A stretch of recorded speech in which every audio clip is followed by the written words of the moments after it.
Autolite and its 98,000 dealers bring you Miss Agnes Moorehead in tonight's presentation of Suspense.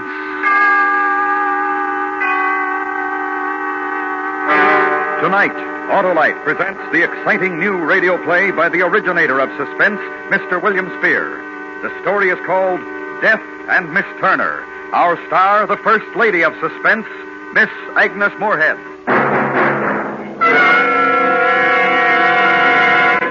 Hey, Harlow. Howdy, Sheriff. Arrest anyone lately? No, but I want to check up on you, because I heard you've been boasting you got a system that can't lose. Why, Sheriff, of course my system can't lose. It's the best there is, the Autolite electrical system on my Autolite-equipped car.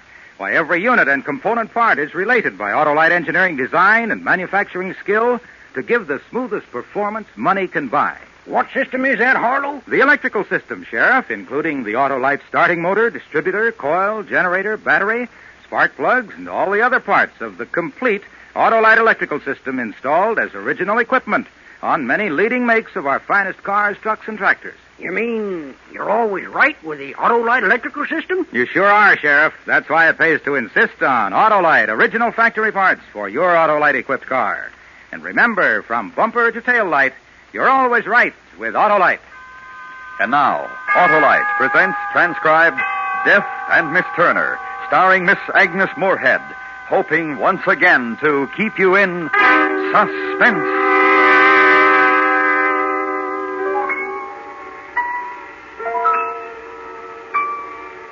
We went out for a walk this morning. I was dead, and I went out for a walk. Miss Briggs went with me. It was her idea. I wouldn't have particularly thought of it. She'd brought the new picture in this morning. She took my chair and stood on it and took off one shoe and hammered the nail in the wall and hung the picture up. She asked me if it was hanging straight, and I said I thought so. And she said, well, and she took off her glasses and gave me a little inquiring expression. She always does that after she's done something for me. She wants my approval. So I looked at the picture hanging there, and I smiled, and I said, it's lovely. Plain black frame. Yes, you're right. That's just the right frame for it. I beg your pardon? The frame. I said it's good. The frame? Yes. Yes. There are some other pictures downstairs we could have framed if you like. That would be a lot of trouble, wouldn't it? Not a bit. I think I could sleep some more. There's a headache just hovering over me. I don't want to wait until it gets me. Of course, you finish your nap. You know what might be nice, though, later on? To get some air. Go for a stroll in the park. Go out today? And have lunch somewhere nice, like 96 Piccadilly or Claridge's. How about it? I'll ring up and reserve a table. It's cool. Maybe I can borrow that red coat that's hanging up in there. Yes. That's fine, Rachel.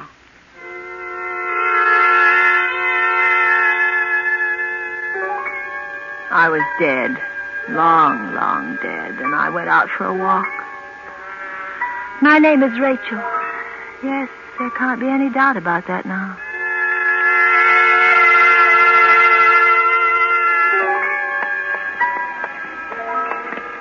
And then the American meets the Englishman and says, well, how are things here, old boy? And the Englishman says, better than next year. Well, no sense pulling a long face. Like my dad always says, if I could get a steak, I couldn't afford it anyway, so... Are you getting tired, dear? You've seen enough of London for today? Oh, no. I'm enjoying this so very much, as long as we don't walk too fast. We're not, are we? Oh, no, it's lovely. How long have you been in London, Rachel? You know I can't tell you that, Miss Briggs. Yes, of course. You're just hoping that I just might let something sort of slip accidentally, aren't you, Miss Briggs? Yes, I guess so. It'd be nice, wouldn't it? No, it wouldn't. Don't count on it, Miss Briggs. It's not going to happen. I can't risk it. Look, there's the frame shop where I got our new picture done this morning. The black frame you like so much. He's framing some more for us. Let's just go in and see how he's coming along. Is this a new shop? Yes, I think so. Hello there, anybody in? Who's that? Oh, Miss Briggs, isn't it? How are we today? Fine, thank you, Mr. Putney. My friend here and I thought we'd just look in and see how our little job of work is going. I see. Yes, that was the 4 oils by, who was it? Turner, that's it, Turner. Let's see. No, I'm afraid we haven't got them yet. There they are, hanging up there on the line. They're awfully good, aren't they, Miss Briggs? Who did you say... I've been here before. Beg your pardon? It was the same. Oh, I'm afraid not. You see... What do you mean? I tell you... Well, I've only just opened my shop 4 days ago. Well, I'm not talking about your shop necessarily, Mr. Putney, but these. Oh, these paintings. I don't know. Miss Briggs brought them in by Turner. Turner? That's preposterous. J.M. Turner? Why, these have nothing to do with him. In the first place, he was watercolor. In the second place, landscape. And in the third... Not J.M. Turner. Another Turner. They're signed. R. Turner. Oh. Interesting painter, this one, don't you think? Not exactly macabre, but something shivery about it. All 4 of them seem to have I guess you'd call it an ominous overtone. Really? I don't feel that particularly. Well, wouldn't you call it a little nightmare when a painter goes to this much trouble, all this detail, painting a man, his hands, his suit, the handkerchief in his pocket, the carnation in his buttonhole, and then leaves out his face? In all 4 paintings, no face. I see a face. Yes, of course. Well... Not complete, not the filled-in features, but the qualities of this man's face are there for me, even though they're not there for you. I should know this man if I met him. We must be going. He's dead, I think.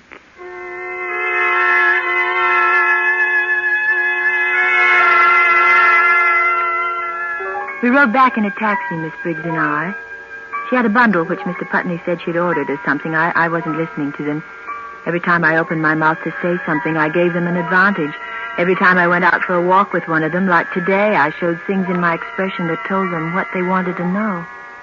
I'd fallen into the trap when Miss Briggs had suggested that walk this morning. I'd been weak. I should never have gone.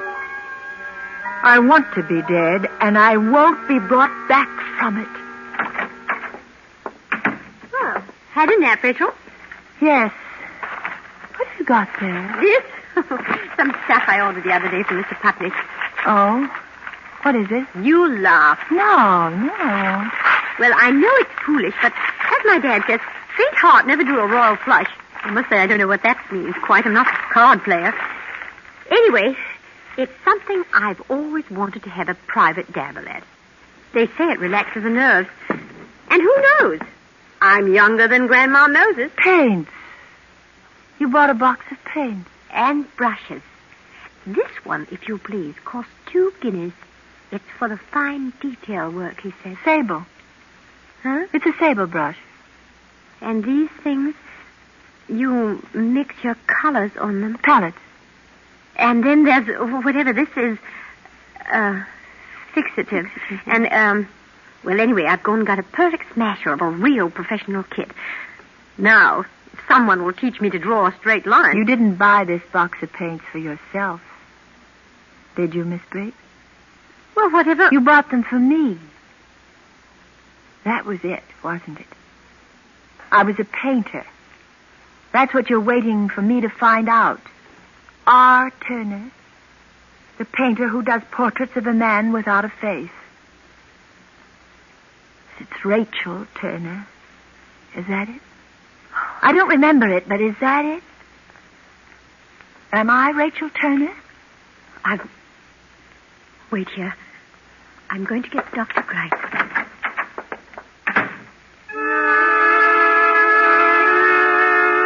I looked at the door a moment after she'd gone. Then a square of white became the only thing in the room. I'd picked up a canvas board. I drew a chair forward and propped the canvas against it. I was doing my best not to think, not to govern my actions, simply to allow whatever might happen. My hand was tearing away the cellophane wrapper from the charcoal. I leaned over the square of white prop there on the chair, and like plunging a dagger into a white body, I invaded the whiteness of the canvas with a bold and perfectly symmetrical oval in black, done with one stroke. Charcoal fell from my hand. Now the oils were spreading onto the palette.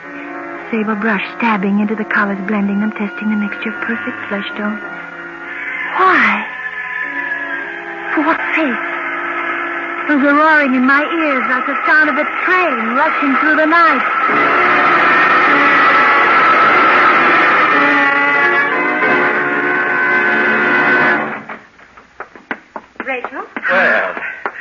meet at last. That is to say, we meet as people meet in a drawing room, a cocktail party, perhaps, where the hostess hasn't had the time to introduce us all around. We find each other elbow to elbow at the punch bowl. At this moment, you smile to me as I hand you your glass, and I say, my name is Grice. I'm Rachel Turner. I'm a painter. Oh? It's a subject on which I'm dreadfully ill-informed. I'm a psychologist myself. Sir Bartley Grice, of Her Majesty's College of Medicine. Heavens. Not only a painter, but a positive encyclopedist. How could you know that? Have we met before? We've not met at all this way. We don't meet, you and I, Sir Bartley, until some months in this year, 1952, when you're my doctor. And I'm a patient who has lost her memory. How much do you know now, Miss Turner? You're going to be sorry. More than that, you'll be the object all the murderous hatred my tortured soul is capable of if you persist in bringing me back. I shall risk that. Many people hate me. I saved many others from being hated. You painted this just now in those 15 minutes while Miss Briggs and I were talking? Yes. Remarkable. It's amazing to me. It's wonderful. This man's face, why him? I mean, for what reason this particular countenance? Is he real from life? What's his name, then? Who is he? I don't know. I saw him only once. Well, then, why do you feel compelled to bring back this face to show to yourself again now? Why?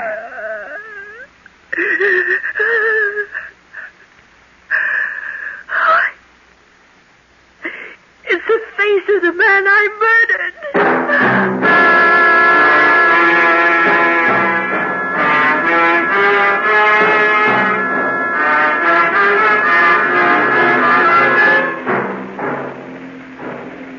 Autolite is bringing you Miss Agnes Moorehead in Death and Miss Turner, tonight's presentation in radio's outstanding theater of thrills, Suspense.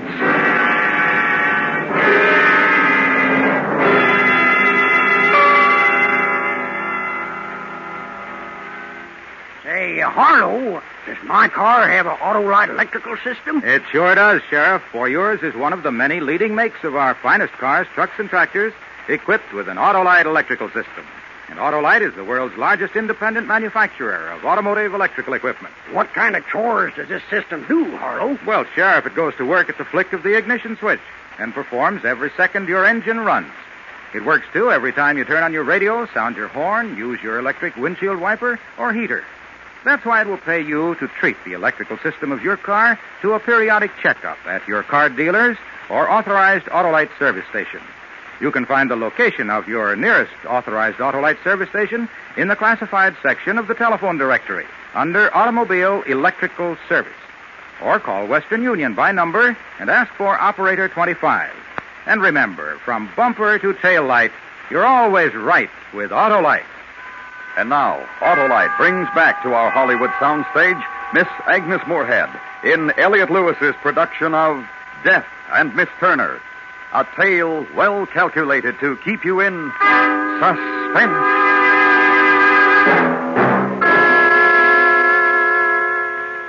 You murdered this man whose face you have painted here? Yes. Yes, How did you murder him? I don't know. You have no recall of having actually done it. You're unable to tell yourself where it happened or when? No. No, I'm sure that I killed him. Yes. Miss Turner, we're going to give you something to make you sleep. Now, if you'll just roll up your sleeve, Miss Briggs, please. Sleep? Hold still, yes. Yes, for a period of time now. We shall need to help you sleep. I hope it'll be a brief one. You've wanted to sleep a great deal of recent months, haven't you? That was because you were afraid of reality, of your thoughts while awake. So you were always dozing off, or taking a nap, staying in bed till half the day was gone. Now I know I'm a murderess. So I've earned the right to be drugged into forgetting it for a few hours. I was already dead. I'd forgotten. Why couldn't I have been allowed to die? Why not have hung me for it while it didn't matter? But for what? For a murder you can't describe? Of a man whose death in circumstances pointing to violence we have no record? Why, Why, no one on earth has come forward to accuse you of any crime. How did you find me? What was I doing? Where was I when you found me? You must remember what happened yourself. Live through that horror again. Only then will you know what is true. In the meantime, I shall help you in every way I can. Hate me if you like. It's better than hating yourself. Good night, Miss Turner.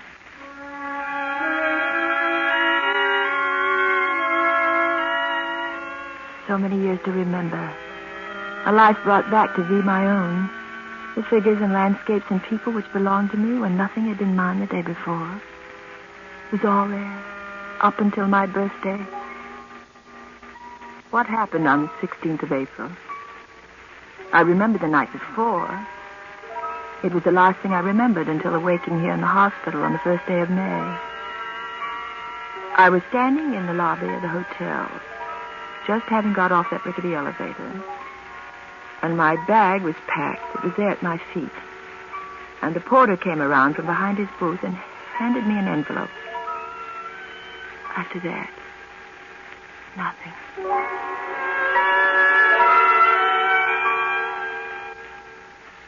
Black. White. Piano. Tune. Train. Teach. Barrister. Lawyer. Pallet. Paint. Porter. Ticket. Train. Snow White. I beg your pardon? Snow White. She has that long train that the dwarfs carry. Oh, yes, quite right. Blood. Bread. Train. Of thought. Miss Turner, have you noticed anything about your response to this word? Which word? The word train. Oh. I've put it to you 3 times, and each time you, for some reason, avoided connoting what one should expect to be the most commonplace definition. You haven't answered with smoke or wheels or Waterloo Station or underground. Have you any idea why you should be unwilling to recognize the word train as a high-speed conveyance traveling on wheels on rails? I don't have any idea. Book. Dealer. Yorkshire. Terrier. Train. Wreck. Thank you, Miss Turner. I think that will do us for the day.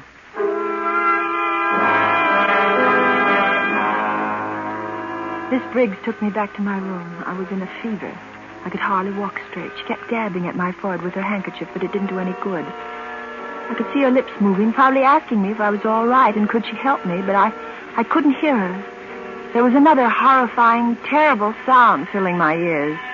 I held my hands over them, trying to shut it out, but it only grew louder. In my room, Miss Briggs tried to push me toward the bed. I could see her lips framing, "You must lie down," but I thrust her out of the way and lunged for the canvas board. My hands and arms were numb, as though they were floating out of my control, except that they ached agonizingly. There were flashes before my eyes, pounding waves that threw my head back and forth, as though I were being battered in some apocalyptic storm. Came a frightful shrieking, torn from the throat of a damned soul in torment, and I fell forward on the ground, and something fell with me. And I saw it, the picture I'd painted, and the voice that was shrieking was my own.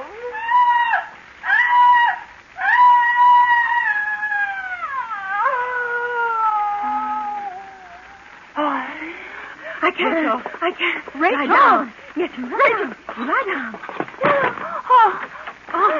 This is it, nurse? Oh, yes. It's awful. All right, roll up that sleeve. Now, Rachel. When did that picture there? Delirious like a mad woman. Yes, quiet. Now, Miss Turner. You hurt me. You hurt me this time. It's stinging. Yes, the mixture's a little bit different this time, Miss Turner. But it will stop hurting in just a moment. Oh. Yeah. All ready. Oh, yes. Oh, yes. It's warm. Peaceful. This picture you've just done. Is it good? I think it's extraordinarily good. Are you sleeping? Sleeping, but awake. Asleep, but not asleep. Can you describe this picture to me as though I hadn't seen it?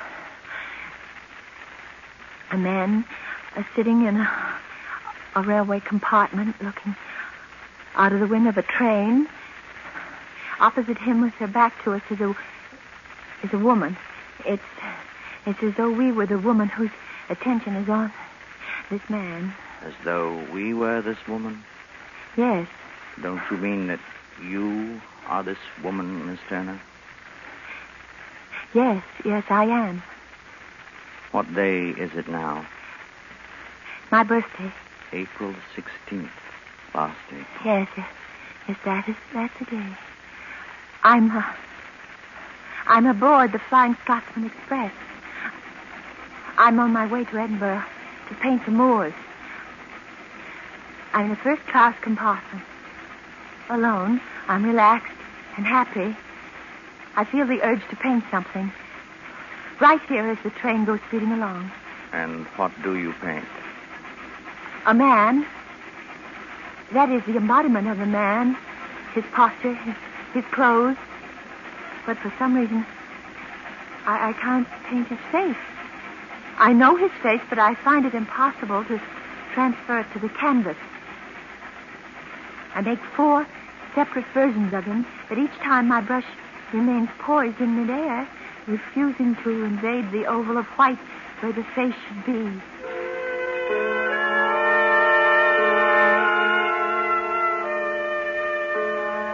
At Manchester, I got out to stretch my legs, walking up and down the station platform.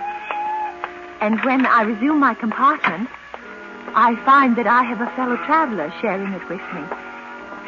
He's turned away as I enter. He's occupied with closing the window as it has begun to rain outside. As I seat myself opposite him, he turns to face me directly. He's the man. It's his face which is missing from the portraits that lie on the chair beside me. How do you do? How do you do? How do you do? Well then, do you feel not well?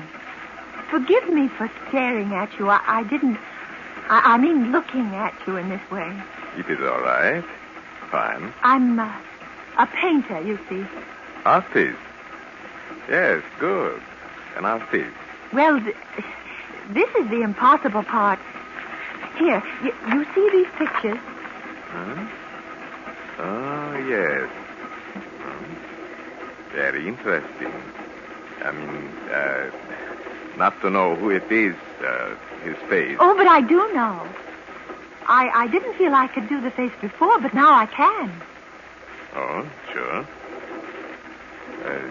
Why? Because it's your face. My face? What for, my face? Yes, I know it's queer, but it's... I mean, you are going to put my face in there? Yes. Well, all right. It's all right. Go ahead. You mean it? Now? Sure. What do I do? I mean, I am all right to sit here like this? Yes. Just that way, please. If you'd tilt your head just a little more that way. This is all right? Yes. You're in the shadow, though. If there was only a little more light. Too dark. I have it. Would it be too much trouble if we change places? There's good light here where I'm sitting. Pardon? If we change places, I'll sit over there and you... Oh, change places. Sure. I sit down where he has been, and he places himself exactly where I've been sitting a moment before. For a moment, he looks at me, smiling. And then it happened. There was a grinding, crashing thunder. Smoke and steam obscured his face, still smiling in surprise. And then an inferno of splintering wood and glass and rending steel came screaming at him, and the car split into its flames and engulfed him, shrieking in death. I killed him. He changed places with me. It was I who was meant to die in the first place. I killed him. I killed him. I killed him. He took my death.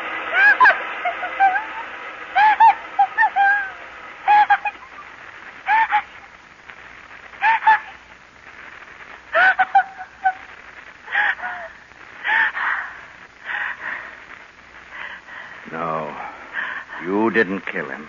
You know that now. You remember. You've come back from the edge of reason.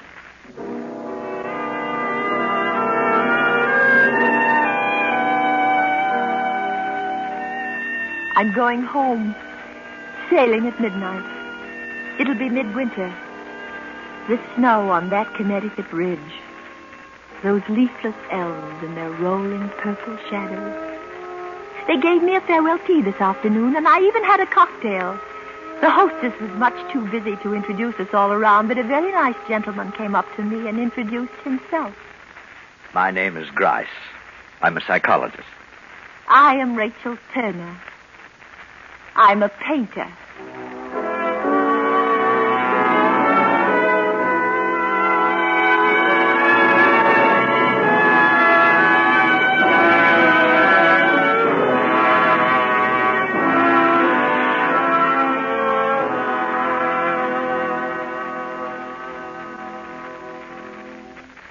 Suspense, presented by Autolite. Tonight's star, Miss Agnes Moorehead.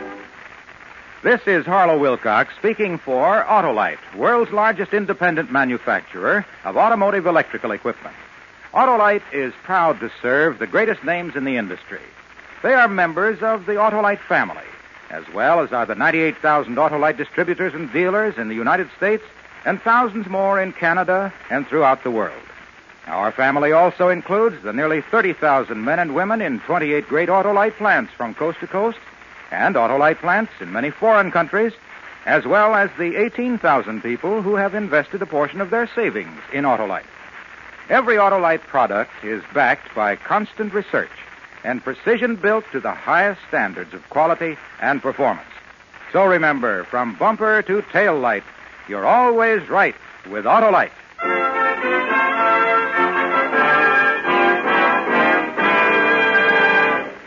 Next week, a story based on fact and taken from your morning newspaper. The exciting report of one man's efforts to prevent a national tragedy. The story is called Man Alive. Our star will be Mr. Paul Douglas. That's next week on Suspense.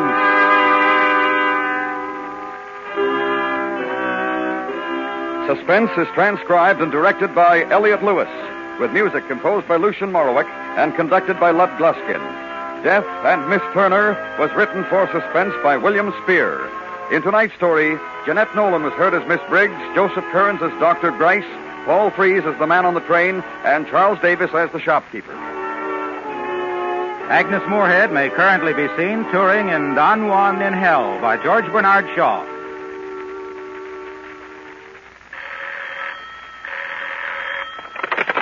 Buy Autolite electrical parts, Autolite Stay-Full batteries, and Autolite resistor or standard type spark plugs at your neighborhood Autolite dealers. Switch to Autolite. Good night.